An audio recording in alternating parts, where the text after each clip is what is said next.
Unox nede i Italien, de laver de her fremragende kombiovne til restauranter og caféer. Og bag mig står der Cheftop-linje. Den består egentlig af 3 ovne. En One, og en Plus og en X. One er den billigste, Plus er sådan en mellemklasseovn prismæssigt. Og X'eren, det er så den dyre ovn på serien. De her ovne, de fås jo enten til el eller gas. De fås primært til gastrohelmål, det vil sige bagplader, der er 53 x 32,5. De fås også i dobbelt, som er 65 x 53 cm. De er også i nogle kompakt versioner, hvor bredden er lidt smallere, men stadigvæk til at give en helmål 53 32,5. Og også i nogle enkelte kompakt versioner, hvor det er giver en 2/3. Det fås også i de helt store stikovne, hvor det er en decideret vogn, vi kører ind. Så der er lidt til alle. Men lige i dag tænkte jeg, at vi skulle prøve at gennemgå forskellen mellem en One og en Plus-ovn. Unox Cheftop One og Unox Cheftop Plus, det er jo begge kombiovne. Det vil sige, at de kombinerer konvektion og damp i tilberedning af maden, så du egentlig kan lave maden hurtigere. Du har fuld kontrol over luftfugtigheden. Det vil sige, at du kan egentlig tage meget af det udstyr, du har i dit køkken og smide ud. Og så erstatte sådan en kombiovn, så du kan stege bøffer i den, du kan fritter i den, du kan koge ris i den. Så mange af de her ting, hvor man normalt tænker, jeg skal have en stegeplade, jeg skal have en riskoger, jeg skal have en frityre, det kan du egentlig lave i ovnen. Og det lette ved, at du har det i ovnen, det er, at du ikke skal være over hele tiden vente, og når har du fået for meget og for lidt, det klarer ovnen bare for dig. Hvad er forskellen så på en One-ovn og en Plus-ovn?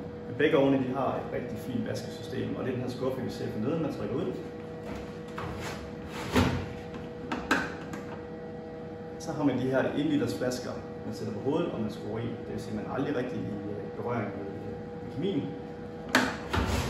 Tilbage med den. Og så har vi vaskeprogrammet. Det kan vi finde herinde. På en Plus-ovn, så vil I lægge mærke til, at der er en lille dråbe ude foran det program, som ovnen selv foreslår, man skal køre. Det vil sige, at der sidder nogle sensorer inde i ovnen, som registrerer, hvor beskidt kammeret er. Og den mener her, at vi skal køre en lang vask på. På en Plus-ovn, der vasker den også bag blæserspillet. Der kan godt blive ret beskidt derhen, så det er også så man får en lidt bedre vask i en Plus-ovn end en One-ovn. Og så har Plus-ovnen også bare nogle andre funktioner.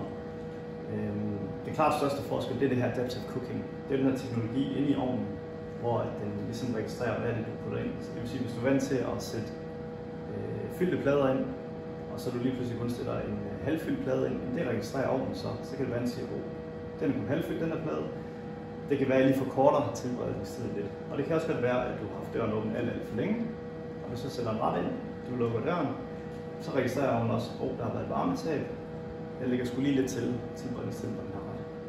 Så det vil sige, at ovnen den tænker faktisk selv, og det er jo en kæmpe hjælp, hvis du hele tiden sikrer dig, at du får det samme resultat, uanset hvordan dagen så har været.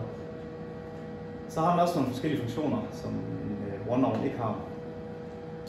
Den har blandt andet multitime. Hvis man kan forestille sig, at der er et tidsur ud for hver plade, det er egentlig sådan, at multitime fungerer. Så det er, hvis du vil lave forskellige retter samtidig, hvor retterne bare skal have, nogle skal have længere tid, nogle skal have kortere tid, men de skal egentlig have samme temperatur, de skal have samme mængde damp, eller måske ikke nogen damp, luftfugtighed osv. Det skal egentlig være det samme. Men tilberedningstiden må være forskellig. Men så sætter man sine programmer ind, og vi kører en multitime, hvor vi sætter det op. Så har man plade 1, 2, 3, 4, 5, det vil så fremgå her af skærmen. Og så holder ovnen så øje med, hvornår hver enkelt plade er færdig. Det er en super smart funktion. Det kan også godt være, at du er en à la carte restaurant, og du kører nogle retter, der skal være færdige samtidig. Men så er det bare den funktion, der hedder en plads, man skal bruge i stedet for. Så det kan være, at du har sådan en anretning med noget laks og noget asparges, og måske en tredje ting. Så lægger vi de programmer ind, og så siger vi, nu vil vi køre det her program. Jamen det vil sige, så siger ovnen så, nu skal du sætte laksen ind, nu skal du sætte asparges ind, nu skal du sætte det tredje ind, for at sikre dig, at det er færdigt samtidig. Så det er en kæmpe hjælp, især i de her tider, hvor det er svært at få kokke, og der er nok at se til inde i et køkken, hvor der er super travlt. Og hvis du for eksempel bare er ny, og du ikke rigtig er vant til at gå der i køkkenet, og du ikke kender så mange opskrifter og andet, så kan man også bruge den her Chef Unox-funktion, som er en på den Plus-ovn. Det er egentlig bare fabrikken i Italien, der har lagt en masse opskrifter ind. Så det kan være i vores tilfælde, at vi vil bage. Okay. Hvis vi vil bage, vi kan bage noget brød, måske nogle boller. Okay, super. Så spørger den så, hvad er størrelsen på hver enkelt bolle? Vil du have noget farve på, må den være lidt lys, medium må godt være lidt brun, og så sætter man den i gang. Så sætter den selv et program i gang, hvad den mener er det rigtige. Så man kan hurtigt komme i gang med at tilberede mad i sådan en ovn, hvis der man ikke har prøvet det før. Det første, man skal spørge sig selv om, hvis man er i tvivl om man skal have en one eller en plusovn, det er egentlig, hvor meget bruger jeg ovnen. Plusovnen, den er det, der hedder Energy Star certificeret. Det står her på håndtaget, og det er egentlig en ret anerkendt certificering, som der ikke er så mange ovne, der har. Unox, de har 30 ovne, der er certificeret, så det er noget, de virkelig har brugt rigtig mange år på at opnå. Og det betyder egentlig, sådan i snit, at en certificeret ovn, den bruger 20% mindre strøm, end en tilsvarende ovn, der ikke er certificeret. Og det opnår man primært ved, at den bruger 18% mindre strøm på at stege, nogle af 30% mindre strøm på at dampe, og så det vi kalder standby, det vil sige, hvor ovnen bare kører konstant, måske på 200 grader, men du ikke har noget i den. Så det er tit restauranter og caféer, de har ovnen tændt, for man kan ikke bare slukke for den, fordi den er noget tid om at blive varm, men de har den tændt, og så venter de på, at de skal noget i den. Så bruger du for eksempel en plusovn 8 timer om dagen, 5 dage om ugen, så vil du kunne tjene den mere pris hjem, du så giver for en plusovn i forhold til en one-ovn på en 7-8 måneder. Så det er faktisk det første spørgsmål, man bare skal stille sig selv, det er, hvor meget bruger jeg ovnen? Bruger du ovnen rigtig, rigtig meget, så skal du lige bare vælge en plusovn. Så kan det godt være, at du får nogle funktioner med, som du måske ikke tænker, du får brug for, men økonomisk set, så er det klart den bedste beslutning. Kombi-ovne fra Unox er kendt for at være utrolig nemme at bruge. Nu lige demonstrere, hvordan. Sådan ser displayet ud, når vi tænder for den. Vi kan trykke indstil. Så har vi 2 muligheder for ovnen. Det er tiden. Kan vi indstille tiden med timer, minutter, sekunder. Det gør vi bare ved at tage bælken og gå frem og tilbage. Vi kan også bruge plus og minus, hvis det skal være lidt mere præcist. Herover har vi kernetemperaturen. Hvis det er, vi vil lave en streg, så kan vi også bare lave med efter det. Temperaturen indstiller vi hernede. Gør vi det over højre side, så er det det, der hedder delta T. Det kunne fx være, hvis vi laver noget sous vide. Hernede har vi damp. Vi kan tilføje fugtighed også i intervallet 10%, og vi kan også fjerne det. Hernede den sidste, der har vi blæserhastighed. Den kan vi køre fra 4 som en hurtigste ned til 1 som en langsomt. Og vi kan også køre den herover på den her. Det er statisk blæser. Det vil sige, hvis vi f.eks. langtidssteger, så kører blæseren kun, hvis den fornemmer, at der er en temperaturnedgang. Forvarmning indstiller vi her.